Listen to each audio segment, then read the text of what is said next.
Hi, Rigsters here, back with another World of Tanks video on an old favorite of mine that is one of the very few tanks I've actually ever paid money for, the T26E4 Super Pershing. Unlike in War Thunder, this tank is actually really good in World of Tanks based on what it faces and how you can fit it out. It is probably the most elite is in terms of crew skills, which has 4 slots plus a 5th one working on, and most heavily played tier 8 premium tank that I have in my inventory. It also has ridiculous with all these skills of coded optics, improved fence, brother in arms, recon, situational awareness. This has the best view range of any tank I have in the garage. Once you go beyond 445, it allows you to spot more vehicles within 445 radius. So 445 meters is the perfect view range, and if you go beyond that, well, you can spot enemies in bushes much quicker. That's the kind of build I was doing, is like a sustained DPM stream spotter all-purpose medium tank. It's still a decent tank to this day, and it still can earn decent money provided you position yourself well. They have buffed this tank from 180 average pen to 202 average pen, which helped this tank a lot. It's a very economical ammunition cost-wise tank at 255 credits a shell for the 90mm for AP. And for HE, it does 255 for that as well. I rarely use the HE, but it's there if needed. Alright, so this is the probably worst map in the game, Prohovica, in my opinion. Even though this tank has ridiculous spotting range, it is the most boring snooze fest that probably is going to happen. But I'm just going to roll with it and just keep going. Most of the tanks are tier 8s, with a few tier 9s, under the new matchmaking rule, which is 3 top tier tanks, 7 middle tier, and a few bottom tier. That being said, it is probably a decent fight on paper. We'll see how that goes in practice. I'm really nervous going up this hill. This tank's mobility also received a minor buff in terms of top speed, so you can traverse on flat to slightly hilly terrain at a little bit of a faster pace because it increased engine power and top speed. The gun's a little bit inconsistent in pen, but is pretty respectable all-rounder, just like with most US tanks in this game.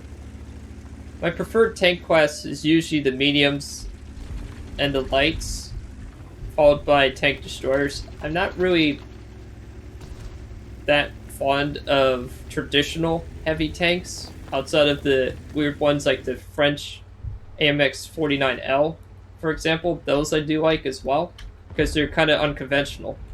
Conventional heavy playstyle is really hard to do these days, because everyone just flings gold. Or the meme, everyone flings gold, and just slaps down 4,000 credit cost shells to just go, I need to win.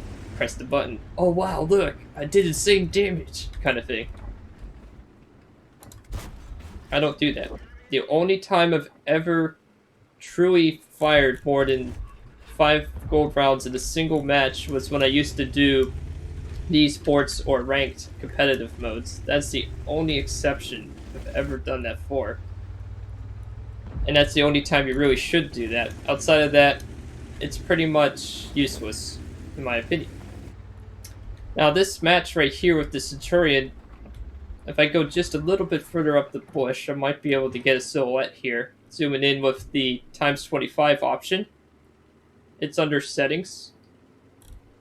It still can't get a silhouette there.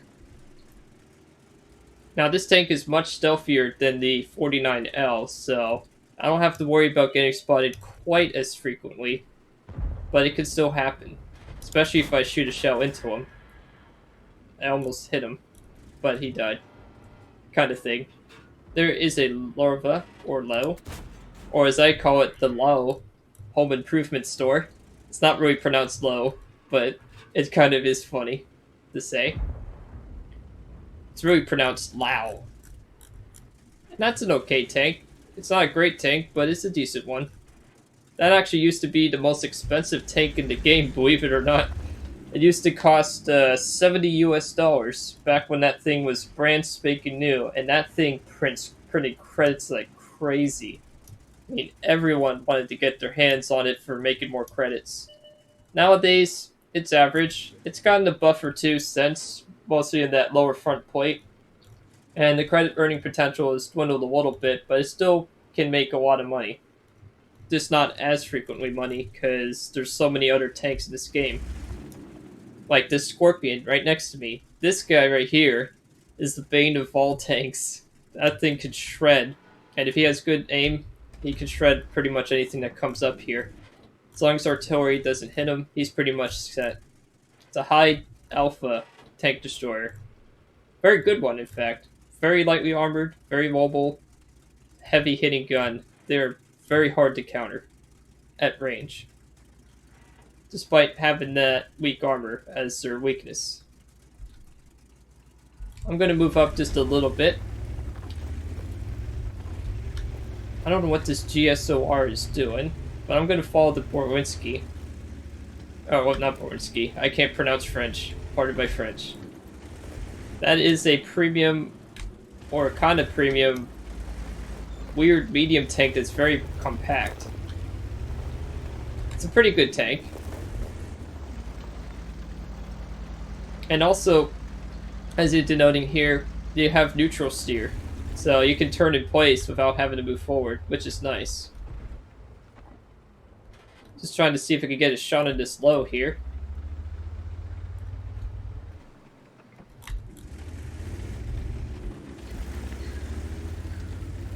Oh, I got hit by an Arnheim, but the shell bounced twice, in fact.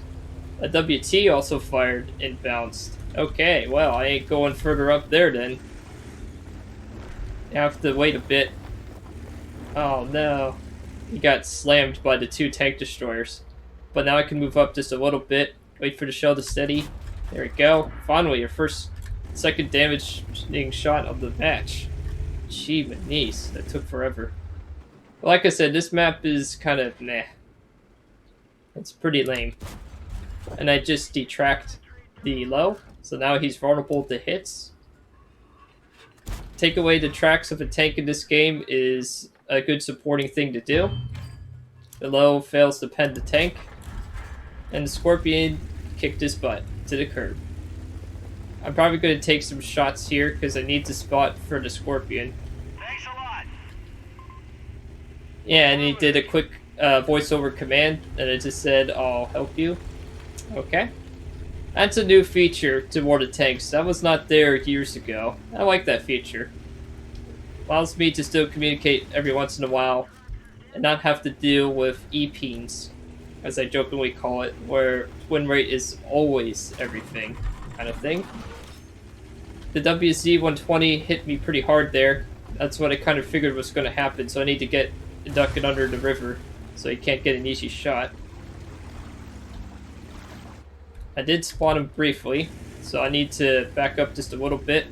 That is a good hard counter to the Super Pershing. Do they still have that tank? No, they don't have the other tank destroyer there. So both the Arnheim and its tier 9 brother equivalent, that's the next tank in that tech tree, pretty much kicked the bucket and took a Taco Bell. Yes, Taco Bell. The best food ever, said no one ever. Seriously, if you eat that stuff, man, I don't know, I feel sorry for bathrooms everywhere. It's just a mess. Let's just put it that way.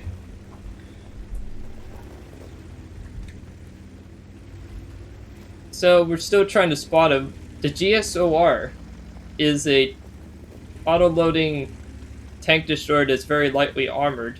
That I do know. I don't know how good the gun is, but they're very common occurrence on tier 7 to 9 matches, so it's a very popular premium tank destroyer for the British. Decent tank, I've heard, but that's all I know about it. I used to be known at least in the small communities I used to be in for World of Tanks as the tank encyclopedia guy. That's no longer the case, but the older designs, or at least some of the stuff I've read and heard about, to a degree, I can at least tell you the basics about it. to a point. Like I said, there's so many new tanks that I don't recognize anymore or have changed. So some of the information I do know about opposing tanks may not always be as accurate as it used to be. Oh, Jesus. Yeah, they're taking pot shots from the A1 region, which is right around here. I marked on the map with the mouse. Oh, jeez, what the hell? Oh, I hate when artillery does that. So, artillery, the most controversial class in the game. This is why. Granted, he did do a number on the tank, but that's okay. I'm not going to waste a medkit to reduce that time of the stun duration, because I'm going to save it for the next possible artillery hit. I'm going to move up a bit. Oh, he's not looking at me. Darn it, I missed. I should have let the shell aim just a little bit further in. Oh, I can't destroy that house. Oh, jeez. The Centurion hit me pretty good there. Oh, come on, really? The artillery, once again, being artillery. Can I... No, I cannot hit him, apparently. Come on. Ugh. I'm not going to do much damage. I mean, I blocked and spotted for the team quite frequently. That is good. But I would like to actually do some more damage as well. Not that I don't mind supporting the team, though. 3,300 spotting damage in a medium is pretty phenomenal when you spec it right. That's why I like this tank so much. Sometimes it may not always get the damage, which would help. But getting that spotting damage is really nice, because that means the team is actually trying to help you. It's a good indicator if they're actually trying to hit something instead of just staring at the wall going, oh, there's a tank there? Kind of thing. There we go, now I finally got some damage on that WZ. Yeah, take that. Oh shoot, there is an SR... Oh, that's a Swedish tank destroyer. That's no longer a Swedish tank destroyer. Good stealthy tank though. So basically, the Super Pershing. Let's see on the team score.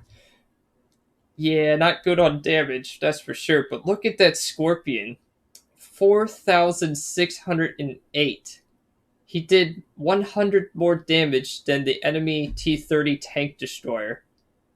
When you get into the thousands or more, you're getting some really good damage numbers. But 4,000, that's like basically he damaged more than half the enemy team's worth of the HP pool, which is very impressive. Meanwhile, with the spotting damage, not doing a whole lot of damage per se, and I did have to use consumables, which cost 3,000 credits per use.